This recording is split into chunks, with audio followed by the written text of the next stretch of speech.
ओम शांति। 16 दिसंबर 2014 साकार महावाक्य।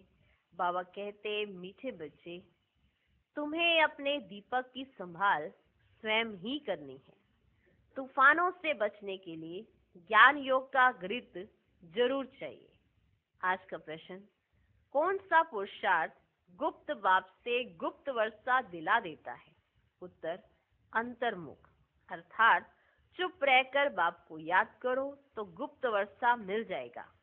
याद में रहते शरीर छूटे तो बहुत अच्छा, इसमें कोई तकलीफ नहीं। याद के साथ साथ ज्ञान योग की सर्विस भी करनी है।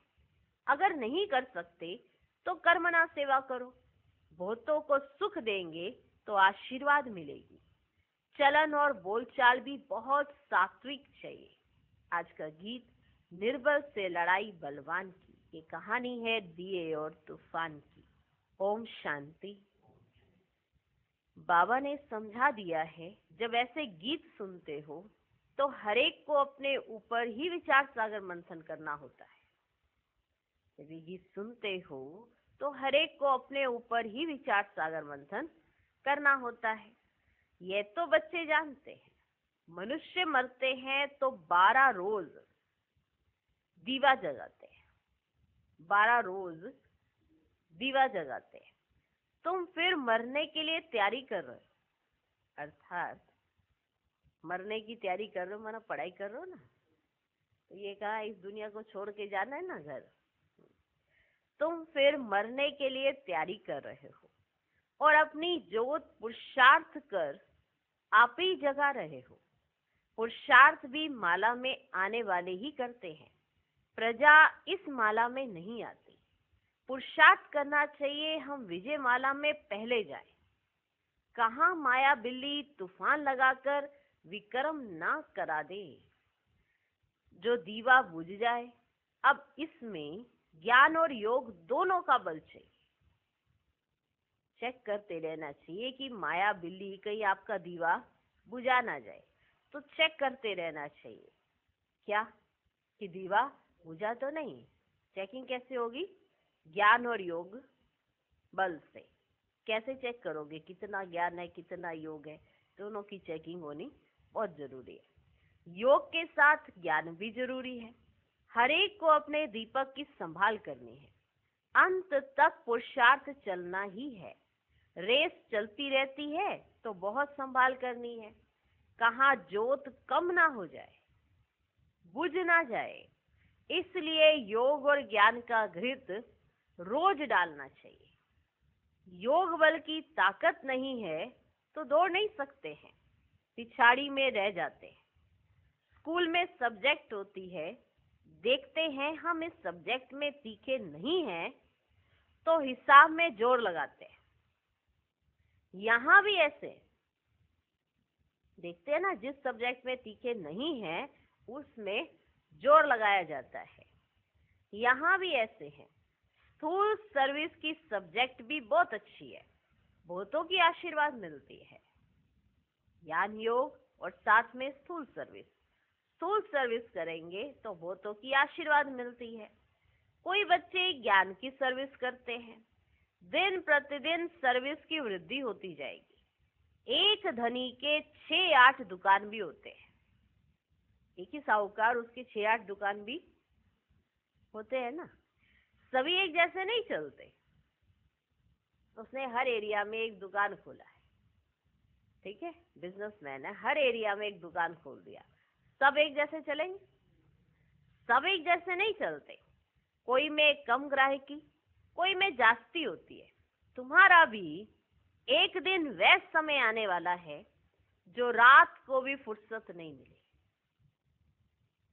जो रात को भी फुर्सत नहीं मिलेगी।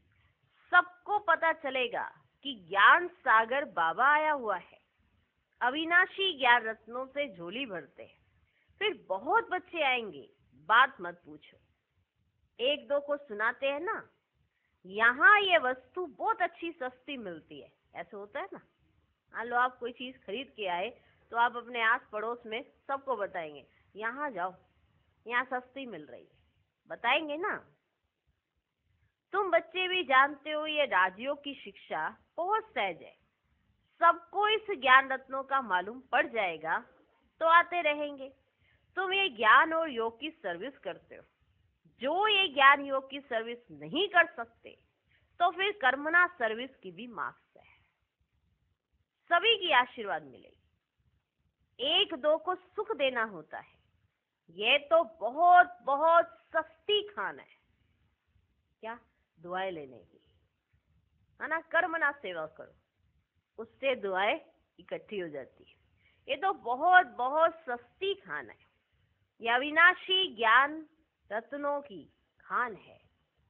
जैसे ये अविनाशी हीरे जवाहरातों की खान है। 8 रत्नों की माला बनाते हैं ना, पूजते भी हैं, परंतु किसको पता ही नहीं है कि माला किसकी बनी हुई है। तुम बच्चे जानते हो कैसे हम ही पूज्य सो पुजारी बनते हैं। ये बड़ी वंडरफुल नॉलेज है जो दुनिया में कोई नहीं जानते। अभी तुम लकी स्टार्स बच्चों को ही निश्चय है कि हम स्वर्ग के मालिक थे, अभी नर्क के मालिक बन पड़े हैं। स्वर्ग के मालिक होंगे तो पुनर्जन्म भी वहां ही लेंगे। अभी फिर हम स्वर्ग के मालिक बन रहे हैं। तुम ब्राह्मणों को ही संगम युग का पता है। दूसरी ओर सारी दुनिया है कहां पर? कलयुग में। युग तो अलग अलग है ना। सतयुग में होंगे तो पुनर्जन्म सतयुग में लेंगे। अभी तुम संगम युग पर हो। तुम्हारे से कोई शरीर छोड़ेंगे तो संस्कार अनुसार फिर यहाँ ही आकर जन्म लेंगे। तुम ब्राह्मण हो संगम युग के, वे शूद्र हैं कलयुग के। यह नॉलेज भी तुमको इस संगम पर मिलती है। तुम बीके ज्ञान गंगाएं प्रैक्टिकल में अब संगम युग पर हो। अभी तुमको रेस करनी है, दुकान संभालनी है। कौन सी? ज्ञान रत्नों की दुकान। सब एक जैसी नहीं चलेंगी, ये याद रखना। दुकान संभालनी है। ज्ञान योग की धारणा नहीं होगी तो दुकान संभाल नहीं सकेंगे।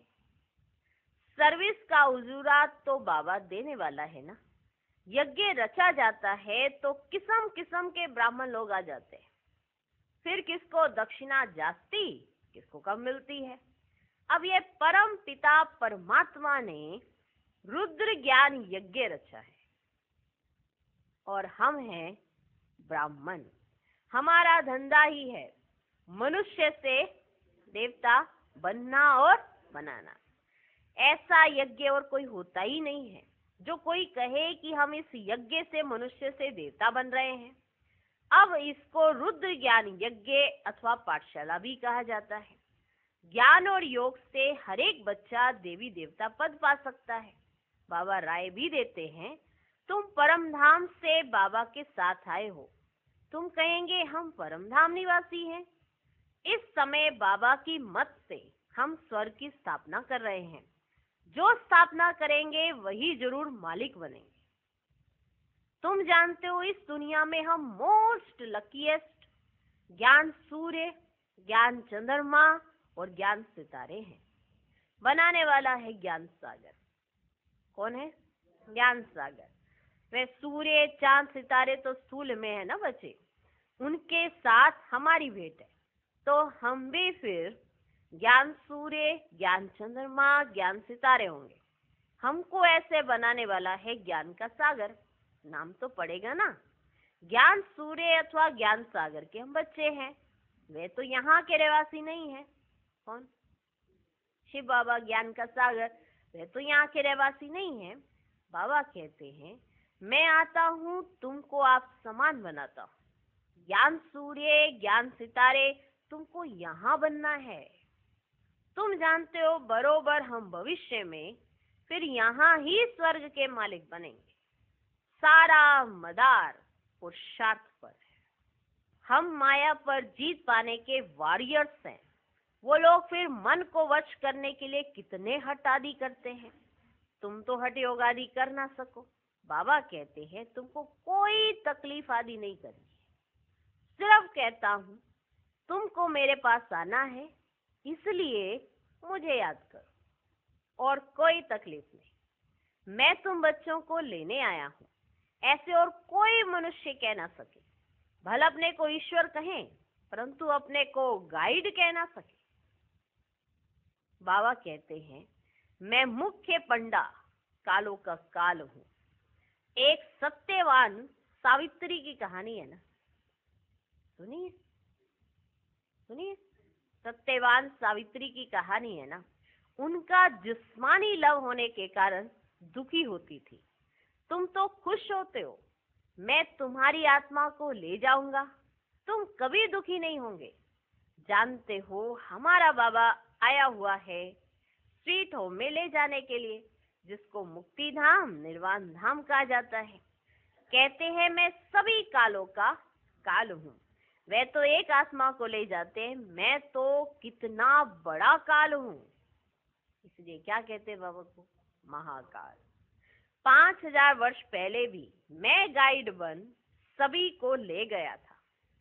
साजन सजनियों को वापस ले जाते हैं तो उनको याद करना पड़े। तुम जानते हो, अभी हम पढ़ रहे हैं, फिर यहाँ आएंगे, पहले स्वीट होम में जाएंगे, फिर नीचे आएंगे। तुम बच्चे स्वर्ग के सितारे ठहरे, आगे नर्क में थे। सितारे बच्चों को कहा जाता है। लक्की सितारे नंबर वार पुरुषार्थ अनुसार है। तुमको दादे की मिल्कियत मिलती है। खान बड़ी जबरदस्त है, और यह खान एक ही बार निकलती है। कब? वह खानियां तो बहुत है ना, निकलती रहती हैं। कोई बैठ ढूंढे तो बहुत है। कोई बैठकर अगर खानियों को ढूंढे तो बहुत खानी है दूसरी खान। यह तो एक ही बार एक ही खान मिलती है, अविनाशी ज्ञान रत्नों की। वे किताब तो बहुत है, परंतु उनको रत्न नहीं कहेंगे। बाबा को ज्ञान सागर कहा जाता है।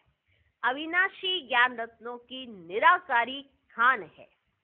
इन रत्नों से हम झोलियां भरते रहते हैं। तुम बच्चों को खुशी होनी चाहिए। हर एक को फकुर भी होता है। दुकान पर धंधा जास्ती होता है तो नामाचार भी होता है। आज बाबा ने कहा ना, ये दुकानें हैं। क्या है? दुकानें। तो एक सेठ की कितनी दुकानें हो सकती है ना? हो सकती है ना, 8-10 दुकानें तो हो सकती है। तो अगर दुकान पर माल अच्छा मिलता है तो क्या होगा? नामाचार हो जाएगा। एक दूसरे को बताएगा, दूसरा तीसरे को बताएगा, तो नामाचार हो जाएगा। अगर उस दुकान पर माल अच्छा मिलता है। यहाँ प्रजा भी बना रहे हैं तो वारिस भी बना रहे हैं। यहाँ से रत्नों की झोली भरकर फिर जाए दान देना है। परम पिता परमात्मा ही ज्ञान सागर है, जो ज्ञान रत्नों से झोली भरते हैं। बाकी वे समुद्र नहीं जो दिखाते हैं ना, रत्नों की थाली भरकर देवताओं को देते हैं, उस सागर से रत्न नहीं निकलते। ये ज्ञान रत्नों की बात है। ड्रामा अनुसार फिर तुमको रत्नों की खानियां भी मिलती हैं। वहां ढेर हीरे ज्वारात होंगे, जिससे फिर भक्ति मार्ग में मंदिर आदि बनाएंगे। अर्थक्वेक आदि होने से सब अंदर चले जाते हैं। वहां महल आदि तो बहुत बनते हैं, एक नहीं, सिर्फ एक महल नहीं बनेगा, बहुत बनते हैं। यहाँ भी राजाओं की कंपटीशन होती है ना बहुत। तुम बच्चे जानते हो, हूबहू कल्प पहले जैसे मकान बनाया था वैसा फिर बनाएंगे। वहां तो बहुत सहज मकान आदि बनते होंगे।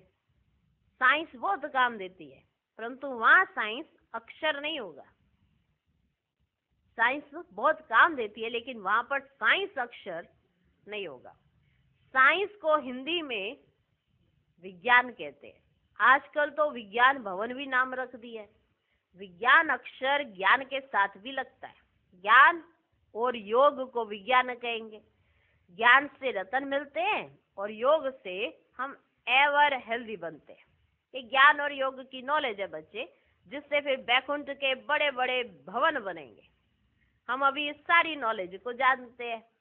तुम जानते हो, हम स्वर्ग बना रहे हैं, भारत को स्वर्ग बना रहे हैं। तुम्हारा इस देश से कोई ममत्व नहीं है, कोई ममत्व नहीं है। हम आत्मा इस शरीर को छोड़ स्वर्ग में जाकर नया शरीर लेंगे। वहां भी समझते हैं, एक पुराना शरीर छोड़ जाए नया लेंगे। वहां कोई दुख व शोक ही नहीं होता है। नया शरीर ले तो अच्छा ही है। हमको बाबा ऐसा बना रहे हैं जैसे कल्प पहले भी बने थे। हम मनुष्य से देवता बन रहे हैं। बरोबर कल्प पहले भी अनेक धर्म थे ना बच्चे। गीता में कोई ये नहीं है, गाया जाता है आदि सनातन देवी देवता धर्म की स्थापना ब्रह्मा द्वारा। अनेक धर्मों का विनाश कैसे होता है सो तुम बच्चे जानते हो, और सो तुम बच्चों को बाबा समझा रहे हैं। अब स्थापना हो रही है। बाबा आए ही तब थे जब देवी देवता धर्म प्राय लोप हो गया था, फिर परंपरा कैसे चला होगा। ये बहुत सहज बात है। देखो बच्चे, विनाश किसका हुआ? अनेक धर्मों का। किसका हुआ? अनेक धर्मों का। तो अभी अनेक धर्म है ना, इस समय अंत है। सारा ज्ञान बुद्धि में रहना चाहिए। ऐसे तो नहीं शिव बाबा ही समझ आते हैं। क्या ये बाबा कुछ नहीं बतलाते? ऐसा नहीं सिर्फ शिव बाबा ही समझ आते हैं। क्या ये बाबा कुछ नहीं बतलाते? इनका भी पार्ट है। श्रीमत ब्रह्मा की भी गाई हुई है। श्री कृष्ण के लिए तो श्रीमत कहते नहीं, वहां तो सब श्री है। उन्हों को मत की तो कोई दरकार ही नहीं है। यहाँ ब्रह्मा की भी मत मिलती है। वहां तो यथा राजा रानी तथा प्रजा, सभी को श्रेष्ठ मत है। जरूर किसने दी होगी, तब तो इतने श्रेष्ठ बने ना। किसने दी? श्रेष्ठ थे श्रेष्ठ शिव बाबा ने। श्रीमत मिलती है। श्रीमत से ही स्वर्ग बनता है और आसुरी मत से बच्चे नरक बनता है। श्रीमत है शिव की। ये सब बातें सहज समझने की है। शिव बाबा की ये सब दुकान है। आप कौन सी दुकान में बैठे हो? बैठे हो कि नहीं? दुकान है, ये दुकान है शिव बाबा की। ये सब दुकान है। कितनी दुकानें हैं?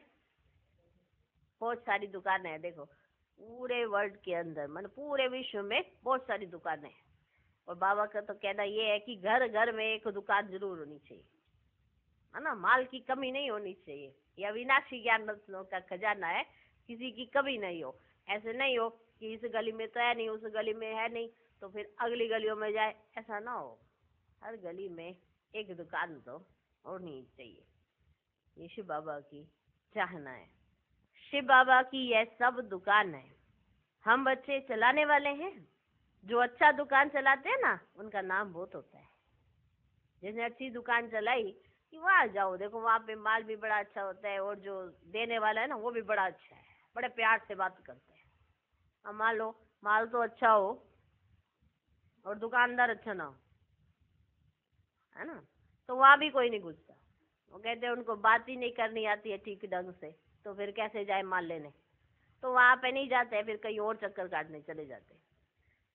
तो बाबा कहते आज देखो बाबा ने दुकानें खोली हैं। हाँ, आप बैठे हो ना दुकान के अंदर, माल देते हो कि नहीं आप? ये होलसेल मार्केट है। यहाँ से माल ले जाओ, रिटेल में बेचो। रिटेल ही कहते हैं। श्रीमत है शिव की। ये सब बातें सहज समझने की है। शिव बाबा की ये सब दुकान है। हम बच्चे चलाने वाले हैं। जो अच्छा दुकान चलाते हैं ना, उनका नाम होता है। हूबहू जैसे दुकानदारी में होता है ना, परंतु ये व्यापार कोई विरला करे। ये व्यापार कोई विरला करे। व्यापार तो सभी को करना है। छोटे बच्चे भी ज्ञान और योग का व्यापार कर सकते हैं।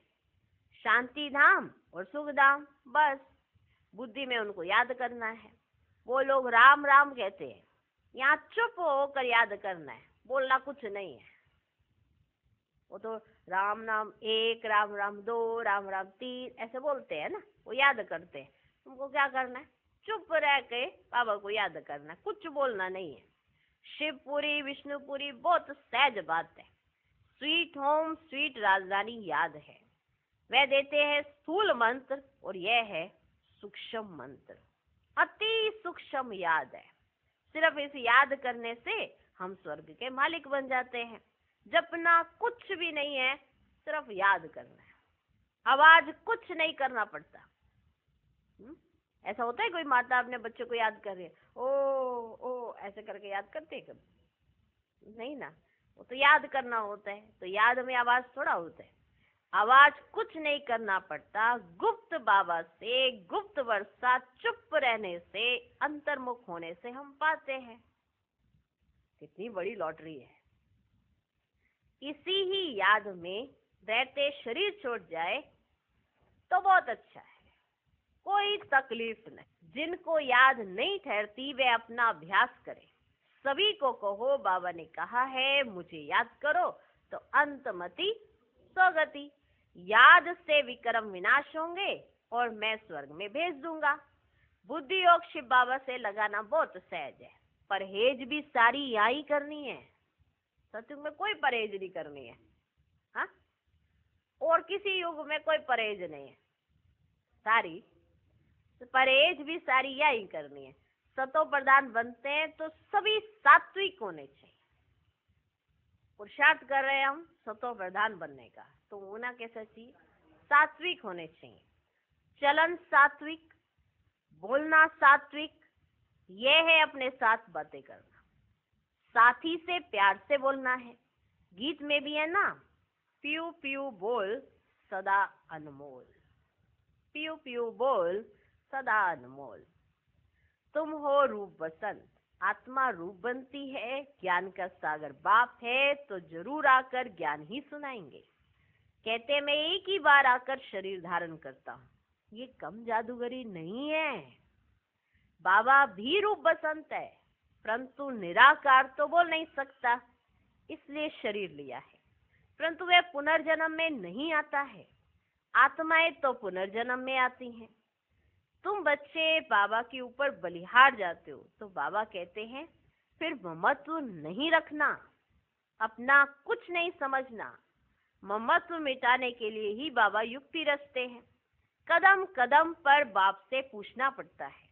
माया ऐसी है जो चमाट मारती है, पूरी बॉक्सिंग है। बहुत हैं चोट खाकर फिर खड़े हो जाते हैं, लिखते भी हैं बाबा माया ने थप्पड़ लगा दिया, काला मुंह कर दिया, जैसे कि 4 मंजिल से गिरा। क्रोध किया तो 3rd फ्लोर से गिरा। ये बहुत समझने की बातें हैं। अब देखो बच्चे टेप के लिए भी बहुत मांग करते रहते हैं। बाबा टेप भेज दो, हम एक्यूरेट मुरली सुने।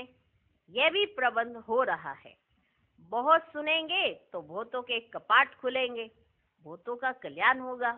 मनुष्य कॉलेज खोलते हैं तो उनको दूसरे जन्म में विद्या जास्ती मिलती है, विद्या जास्ती मिलती है।